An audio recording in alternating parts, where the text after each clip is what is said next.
Representatives of the royal family have effectively confirmed Prince Charles's interest in politics. That confirmation takes the form of the revelation that Prince Charles has allocated some staff to various government departments. As a future monarch in waiting, this surprising move raises interesting questions about the ambitions and actions of the royal family. For the first time in decades, members of Parliament are now discussing the actions of a member of the monarchy and considering what exactly he has been doing and whether this contradicts any constitutional role. They have also noted that some of his staff have been in post for 5 years, including in the Cabinet Office, which works with the Prime Minister, and also elsewhere in Whitehall, right at the heart of the British government. The reports also reveal the extent of the interventions by Prince Charles in British politics. For example, the 36 secret meetings he's had with cabinet members. And what about the 27 notorious letters which he sent to ministers between 2004 and 2005? So what do the public think about the role of the monarchy in 21st century Britain?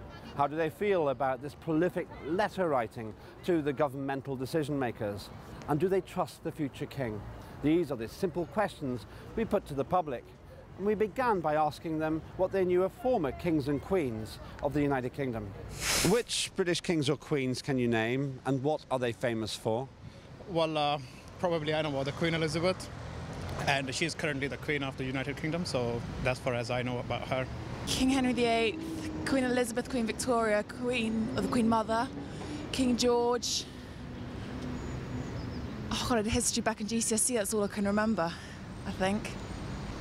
I can only name the current one. Actually, Queen, it must be Queen Mary or something, and then as well, but that's about it, unfortunately. William conquered England. That seems to be a good reason to be famous. Then you've got, and the Henry he killed, and then after him there was a lot more Henrys. No, it was Harold he killed. Harold he killed, and then later on there were a lot of Henrys, including Henry VIII, who, you know, had all the wives and killed a good chunk of them because he was a terrible person. And then later on you've got William and Anne and the Georges, and then Vicky, and then George the Queen's dad and the Queen, current Queen. Oh, and Lizzie I. There you go. Well, I think Queen Victoria, and the fact that she had a white face, I think it's very interesting to make her look beautiful. Whether that worked or not, I'm not sure. There are a lot of them named George and Henry, Charles, but I guess I don't know too much about their history. I know there have been a lot of uprisings back in like the 14 and 1500s, and they just snatched the throne back from each other all the time, but as far as modern politics, I'm afraid I don't really know a lot about it. So quite a wide range of knowledge of Britain's kings and queens. We invited our experts to share their insights into who has occupied that role and what they've been famous for. Well, the first thing to make a note of is that there has only ever been one British queen, and that's Elizabeth II. Prior to that, they were kings and queens of England. And if you're asking me the question, do I know of any notable English king or queen? Well, yes. Charles I has pretty much the same attitude as Prince Charles today. Well, the one that I know most about is Charles I, who was the king in the 17th century who had his head chopped off, and when there was a revolution in this country, which established a republic for the only time in British history. And I think that's an interesting moment, because it was the moment really where British people said that absolute monarchy was an unacceptable form of rule, that Parliament, and indeed the people who elected the Parliament, were superior to the monarch. Next, we asked the public what, in their view, is the purpose of the British monarchy in 21st century Britain. Here's what they said. What do you think the purpose of the current British monarchy is? Probably at the moment tourist attraction, nice stamp on the acts at the moment. I don't feel good factor every year. Something to put taxes towards. Yeah, that's it really. Yeah. Her only purpose really is to approve the bills, but she doesn't really have any say in it. The government put it towards her and she signs it, and pretty much, I mean, it's pretty hard for her to try and refuse a bill, so that's... Also, she's a good public figure. A lot of people around the world think, oh, the Queen, you know, so that's a bit of tourism there. That's about it, I think. I would say to uphold the values of Great Britain as a whole, and you know, just to show the world of what it's like to be civilised and proud to be part of a Commonwealth. Maybe, I don't know, maybe just, you know what I'm saying. Don't know whether that's right or not. I think it almost, I think, civilises the nation. I think the monarchy and the Commonwealth, I think you find it generally sort of fairly civilised, I suppose, kinder nations. I think as a head of state, I don't think the Queen has an awful lot of power. I'm Australian. I was there when the Governor-General sacked the Prime Minister Whitlam in 1975. And I know that was, you know, that could only be done under the auspices of the monarchy. But I think the main purpose they serve today is as figureheads, as representatives of, I suppose, the law and Parliament, and to promote tourism, I think. Is there a technical answer to the role and purpose of the monarchy in Britain in the 21st century? We asked our experts for their point of view. Well, the purpose of the current monarchy should be a constitutional monarchy, and the constitutional monarchy has no place and no power in current British politics. However, Charles is interfering with the machine of government, and as such, I don't believe that he is a credible monarch when his mother dies. Well, I think it's a very big part of the British establishment ideologically. I don't think it obviously has the power, the direct political power that it had in the past, although it has political influence. So I think it's part of establishing in the mind of ordinary people that there is a hierarchy in the society, that the society is rightfully dominated by the rich and the wealthy and the powerful. So it provides a kind of ideological support for the real centres of power, which are in politics, in the corporations and so forth and so on. In February 2014, Prince Charles paid a visit to Saudi Arabia. At the same time, an arms deal was concluded between the United Kingdom and that country, involving British aerospace. We asked the public if those two things were connected, how did they feel about that? Here's what they said. Prince Charles was in Saudi Arabia in February 2014. At roughly the same time, an arms deal was agreed.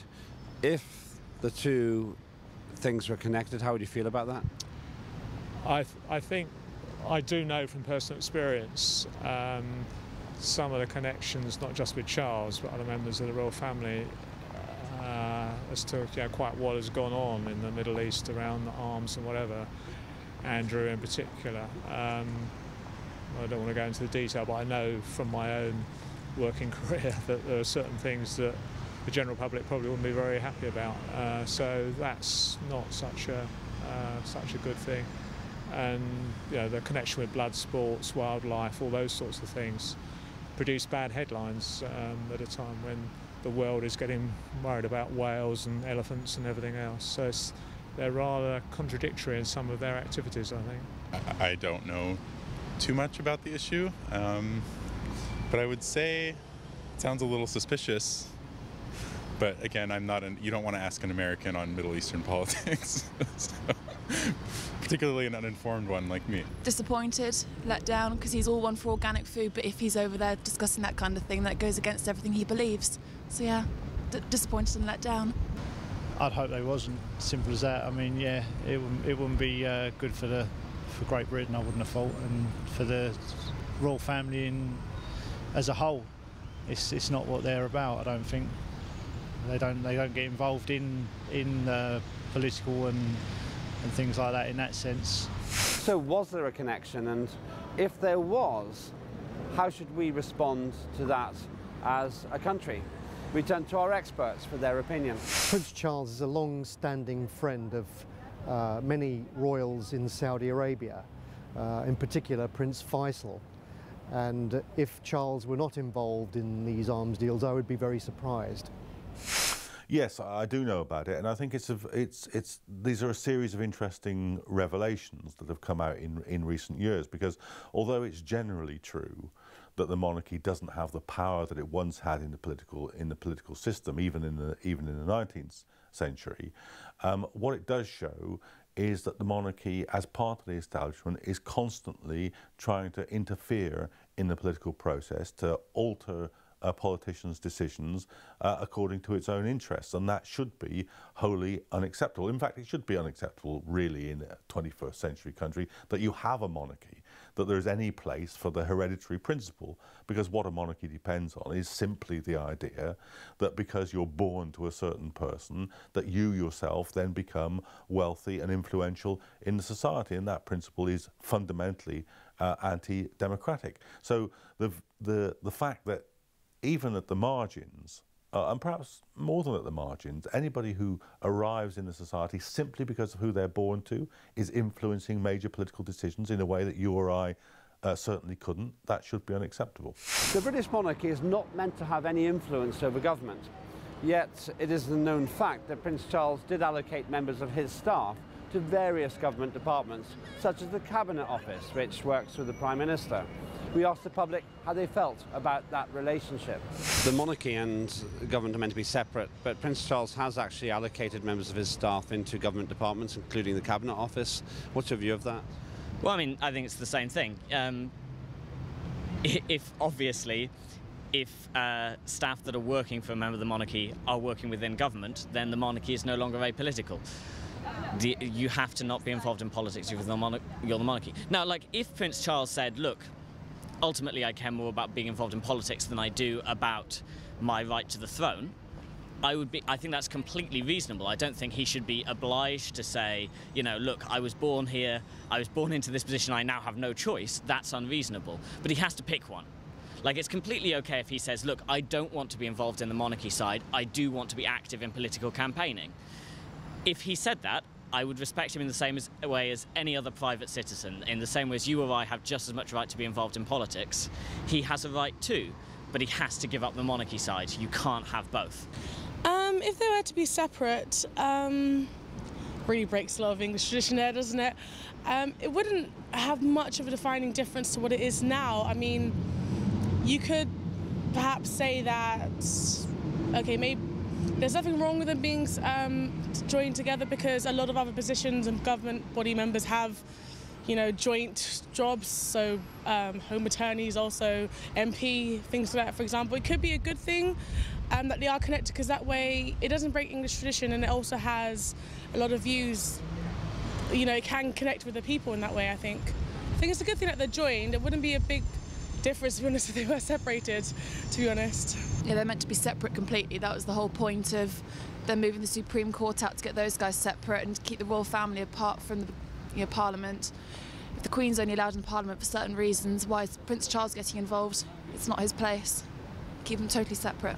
I totally disagree with this, because, I mean, England should be, like, people should be allowed to vote for the people who manage the government and their lives, so I totally disagree with that. Mixed views, but plenty of reservations about that relationship.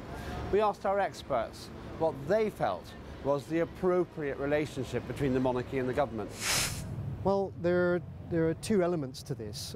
Prince Charles has organisations that he has set up using his money and power and influence, and some of these employees have applied for government jobs and been given positions in government whilst the government know that they're also working for Prince Charles. This is anathema. There are also people who have been appointed to quangos that have or are working for Prince Charles. And again, this is anathema to government, because the government are aware of this. Well, I think it's widely acknowledged that Prince Charles has been part of the delegations which have been promoting British business, and in particular the arms business in Saudi Arabia. The arms deal that was concluded with Saudi Arabia just this last February was an extremely important arms deal. It looked at one point as if it wasn't going to go through, and the royal family certainly played a role, Prince Charles certainly played a role in trying to make sure that it did. Between 2004 and 2005, Prince Charles wrote no fewer than 27 letters to government ministers on various matters. A legal case ensued, lasting many years, trying to prevent the publication of those letters. We asked the public if they had to guess what was in them, what would they guess? Prince Charles wrote 27 letters to ministers between 2004 and 2005. If you had to guess what was in those letters, what would be your guess? Probably a whole lot of things where he would be expressing his view and trying to ensure that a decision was taken to align with his view. And I think Poundbury well illustrates the sort of world that Charles would like to exist. If I had to guess, fiscal policy. I think they were love letters. Who do you think he was saying he loved? Oh, I don't know. Some of the lords, maybe.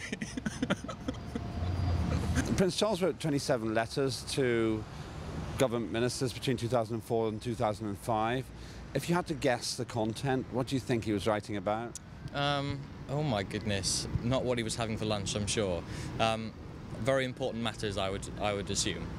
I would say they would be to do with the environment and global warming, hopefully, and maybe just trying to sort out peace in the world. There must be something, that's not maybe a bit under the law that's going on. I guess maybe not. I can't really say, but yeah, that's another thing I wouldn't agree with. But I can't say it too much as I'm not, I don't know too much about the topic. Do we know what the content of those letters was? What might have been motivating Prince Charles to write so many of them? Here's the view of our experts. Dominic Grieve, who's the Attorney General, feels that if these were to be made public, then the public would know that Prince Charles has very clear personal ideas on many aspects of modern life and living, which are his own personal views and are therefore not impartial and dispassionate. And this would bring the monarchy into direct disrepute because the monarchy must be impartial.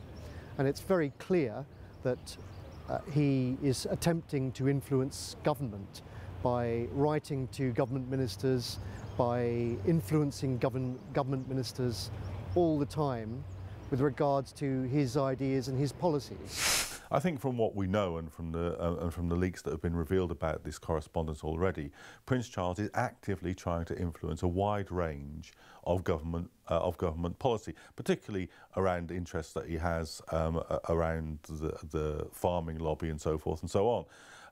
And it will probably be on a whole range of of other policies as well. So it is a systematic attempt by an individual who has absolutely no elected position within the society, who is only where he is because of the hereditary principle, to influence government policy on a wide range of issues. And I think that's fundamentally unacceptable in any democratic society. It's very probable that sooner or later Prince Charles will become king. We asked his subjects, do they trust him? Prince Charles will one day be king. Do you trust him? To be honest, no. I believe, the successor will be the next, the guy, I don't know his name, but he will be. And also the Keiichi will come. You're talking about the King Charles, right? I'm think that his son will be in power instead of Prince Charles. I don't know him personally, so I can't really say. I assume he really likes his country and the people who live in his country, so I would be able to trust him, but I don't really know because nobody votes for him, so it's not really fair in my mind, but I assume he's okay. He likes his country, so it should be okay. I don't mistrust him or distrust him, but I don't necessarily think he's going to do a wonderful job. I think he probably interferes a bit too much. Prince Charles will one day be king. Do you trust him? I just think that the system that exists around the monarchy is such that I'm not sure he'd be very popular, but I don't think that he really is in a position to sort of influence too many things. The reputation, I think, is being built around William and Kate, and as a result they will probably whisper in his ear and say, for goodness sake, back off. I hope that would be the case anyway, for his sake, because otherwise it's going to be a very sad end to his life. Someone who can barely pass their GCSEs to be king is a bit worrying, but he's portrayed in the media as a nice guy, so it's good that he's in touch with the people a little bit more. It is a bit worrying because I think I retract my last comment. I think he's quite far from people to be able to be the king, but it's the tradition of this country. Nothing that someone like me could argue with. So those are the views of his future subjects. So how trusted is the future King Charles? We gave that question and the last word to our experts. It's not something that I think that I would want as an English citizen living in England, to have Prince Charles imposing his royalist philosophy on my country. It's, as I've said, it's equally as worrying that the British government are encouraging it. But the reason for this is that without the British monarchy, the British government have no legitimacy. Because in 1998, the constitution of this country was changed secretly. And what happened was that the Act of Devolution was finally passed. The third Act of Devolution was finally passed on the 19th of November in 1998, and that changed the name of England to Britain. What that actually did, in effect, was disenfranchise every English person and made them all British. And as you can hear, I am not British, I'm English. I don't trust anybody in this role because I don't trust the role. The role is that you have an influence, that you have a prestige, that you shape the cultural life, if not the political life, of the country, simply because you're born in one family rather than another. Now, why should it be that you're born into the House of Windsor and you become phenomenally wealthy and politically influential in the society, rather than whether you're born into any other family in the land? This is a medieval principle. It has been outdated in many modern societies since the 19th century, certainly since the beginning of the 20th century. It is an anachronism in British society, long overdue for abolition. Prince Charles's decision to involve himself in British political matters is a bold and some would say unorthodox decision. Whether it's an acceptable decision is for each individual citizen to decide. But one thing's for sure, matters which have lain dormant for centuries when it comes to the monarchy's involvement in the politics of the country are set to become very current once again in the present.